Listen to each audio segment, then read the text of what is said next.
I'll tell you what, I don't care about the games. I care about Survivor. When you look into my eyes, you understand what I'm saying. Let me say it to you slowly, and it may sound scandalous. I don't think that you can handle this. All right. Survivor is my favorite. Mostly because I had a pretty good week. Kind of by accident, but we'll get to that in a second. All right. Last week, most owned team easily was Green Bay versus Cincinnati. 41.5% owned. They won, so everybody got the win there. Other teams that helped most owners were much smaller percentages. Pittsburgh at 9.9%, Indianapolis at 8.8%, and Denver versus the Jets. Did I say that right? Oh, I forgot the Jets. There we go. 7.9%. Most owned losers all happened on prime time. Philadelphia lost to the Giants. That hurt 9.9% of owners, including me, but in a minor way. Washington lost to Chicago. That hurt 1.9. And Buffalo lost to Atlanta. That was a 0.6. Why you took Washington against Chicago in Survivor, I just don't understand. But anyway, most of the favorites made it through. Most of the people, as long as you didn't take Philly, were safe. I took Philly, but in a free league, so I am not too upset about that. So let's move on to this week. We have plenty of big spreads to talk about. Mike Steph. Before I get started, Buffalo and Baltimore have buys. All right, 5.5 or more point favorites. The Thursday night game we discussed, Pittsburgh at Cincinnati. Chicago at home versus New Orleans are 5.5 point favorites. The Patriots heading to Tennessee. The Patriots are 6.5 point favorites. This is the big one. Kansas City at home versus Vegas. Kansas City are 12.5 point favorites. We have Green Bay, 6.5 point favorites, heading to Arizona. We have the Denver Broncos at home versus the New York Giants, 6.5 point favorites. And on Monday night, we have Detroit at home, 5.5 point favorites versus Tampa Bay, who has a lot of injuries. On the Survivor, the game between the Miami Dolphins and the Cleveland Browns. Miami is visiting Cleveland. Cleveland is favored by 3. Miami is holding on to a thread. Tua Tagovailoa came out.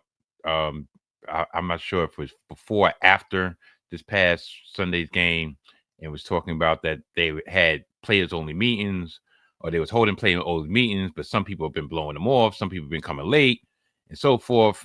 And I'm like, who's calling these meetings? I presume since you're speaking on it, you're calling the meetings. So if people are blowing off said player-only meetings, that means people are blowing you off.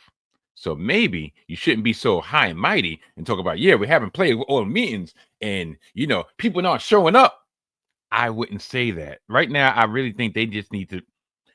Their only win is against my New York Jets on Monday night, in which the Jets just could not get out of their own way.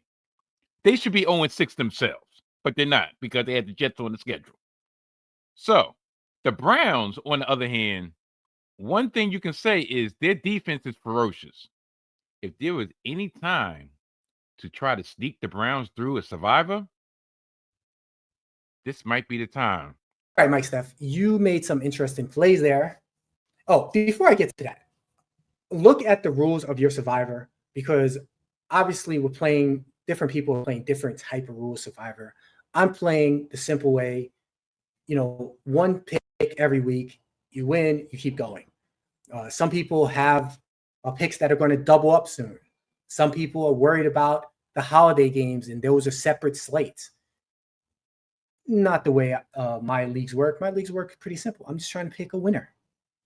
And by just picking winner, one of the teams that looks like a pretty easy win this week is Kansas City. Kansas City looks like they're starting to click. Vegas does not look like they're starting to click. At 12.5 at home, I feel pretty confident Kansas City. Probably going to go there a lot. A couple of these games make me really nervous. I don't like the Green Bay at Arizona. Arizona is wonky. They seem to find a way to lose, but they do find a way to compete as well. And Green Bay has already eliminated more than enough people, surprising people with losses. I don't really want to touch that.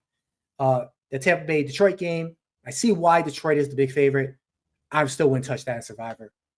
And Chicago's coming off a big win. New Orleans is just plucky, though. I get why you might go Chicago. I get it. I just think I'm a little scared. The other game that I probably would look at is New England going to Tennessee. But then again, they just fired their coach in Tennessee. Maybe they'll be reinvigorated by getting rid of Callahan. Maybe.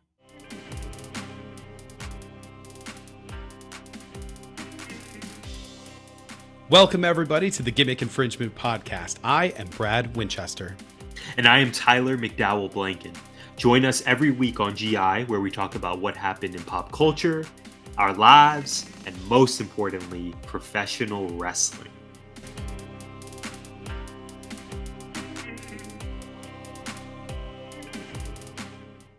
Now, as for against the spread, my pick of the week, I am a believer in Jackson Dart. I am a believer in Cam Scatterbo. And I am not a believer in the Broncos. Is there a little bit of bitterness because the Broncos got out of London with a 13-11 victory over my Jets? Perhaps. Do I think they're going to go 2-0 in consecutive weeks against New York, against my dead body? So therefore, I'm going to say New York Giants +7 over the Denver Broncos. I'm not saying they're going to win, but I think there's a little rejuvenation.